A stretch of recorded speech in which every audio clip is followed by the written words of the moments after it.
as Jamaica looks to expand its entertainment industry, the government says the creation of more entertainment zones remains a priority. But officials admit one of the country's flagship locations, Plantation Cove, is awaiting critical infrastructure improvements before it can formally be declared an entertainment zone. The push to develop more dedicated entertainment zones across Jamaica is gaining momentum, with the government insisting plans are well advanced.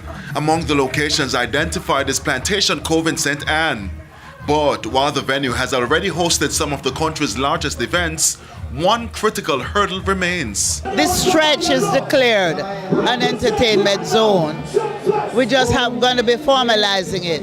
However, because of the issue of traffic and traffic congestion, we have not been able to address that in a meaningful way. According to Entertainment Minister Olivia Grange, it's not whether the area is suitable, but whether the surrounding infrastructure can adequately support the volume of patrons expected at major events. We have to put the infrastructure in place, and there are plans by government to build a proper roadway, to build a highway, and to create the kind of infrastructure that will facilitate the traffic flow, and that will certainly make this location and this venue perfect for festivals.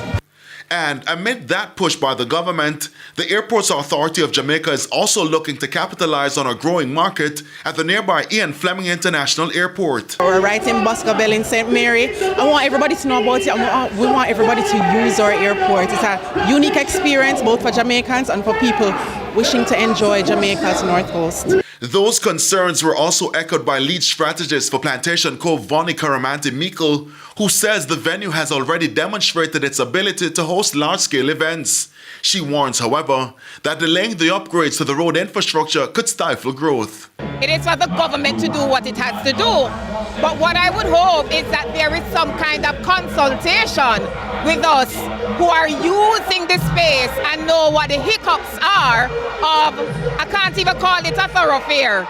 Everywhere from Pudding Man come down, something has to be done, and it is needed urgently because we can't grow with that bottleneck. But despite the concerns, Mayor of St. Anne's Bay Michael Belnavis insists the parish is ready for business. So anything that comes to St. Anne right now is bankable. So we encourage you to come to St. Anne. It's part of our industry, it's part of what we do as a people, and we are encouraging that industry right now.